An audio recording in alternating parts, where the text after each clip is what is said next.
Thiruvananthapuram mayor V Rajesh മാധ്യമങ്ങളോട് പ്രതികരിക്കുകയായിരുന്നു. മറ്റൊരു വാർത്തയിലേക്ക് പോവുകയാണ്.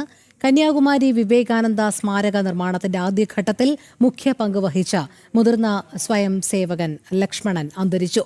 കോഴിക്കോട് വെള്ളയിൽ സ്വദേശിയായ ഇദ്ദേഹം കന്യാകുമാരിയിലായിരുന്നു താമസം. വാർദ്ധക്യ സഹജമായ അസുഖത്തെ തുടർന്നായിരുന്നു അന്ത്യം. അനഘ ഹർഷൻ ചേരുന്നു. അനഘ, പറയൂ.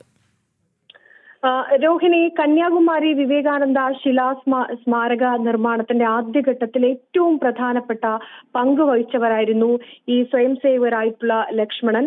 അദ്ദേഹം കന്യാകുമാരിയിൽ തന്നെയാണ് ജീവിച്ചു വരുന്നത്. കോഴിക്കോട് വെള്ളയിൽ സ്വദേശിയായിരുന്നു.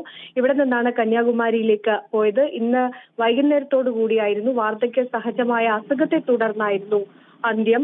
ഈ കന്യാകുമാരി കടലിൽ സ്വാമി വിവേകാനന്ദൻ ധ്യാനനിഷ്ഠനായ സ്ഥലം കൈയടക്കി വെച്ചവരിൽ നിന്നും അത് മോചിപ്പിക്കാൻ കോഴിക്കോട് കടൽ തീരത്ത് നിന്ന് നിരവധി സ്വയം സേവകർ ആ പ്രദേശത്തേക്ക് പോയിരുന്നു. അന്ന് കോഴിക്കോട് വിഭാഗ് പ്രചാരകായിട്ടുള്ള പി മാധവ്ജി, അതുപോലെ ജില്ലാ പ്രചാരകായിട്ടുള്ള VP ജനാർദ്ദനൻ, ഇത്തരം ആളുകൾ തയ്യാറാക്കിയ സാഹസികരായ 15 മത്സ്യത്തൊഴിലാളികളാണ് കോഴിക്കോട് നിന്ന് കന്യാകുമാരിയിലേക്ക് പോയത്. ആ സംഘത്തിൽപ്പെട്ട ആളായിരുന്നു ഈ ലക്ഷ്മണൻ.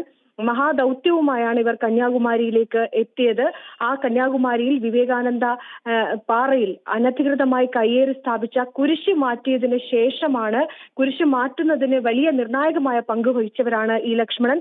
അതിനുശേഷമാണ് ഇവിടെ സ്മാരക നിർമ്മാണത്തിന് പോലും വഴി തെളിഞ്ഞത് എന്നുള്ളതാണ്.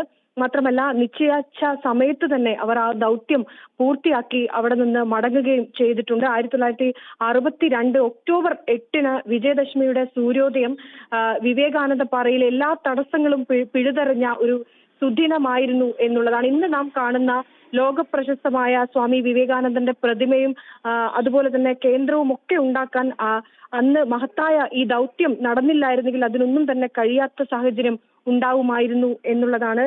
എന്തായാലും ലക്ഷ്മണേട്ടനെ പോലുള്ളവർ ജീവൻ പണയം വെച്ച് പോരാടിയില്ലായിരുന്നെങ്കിൽ വിവേകാനന്ദ പാറയും അനുബന്ധ പ്രദേശങ്ങളും ഒന്നും നമുക്ക് ഇന്ന് കാണുന്ന രീതിയിൽ ഉണ്ടാകുമായിരുന്നില്ല എന്നുള്ളതാണ് രോഹിണി. ശരി, അനഘ ഹർഷനാണ് വിവരങ്ങൾ പങ്കുവച്ചത്.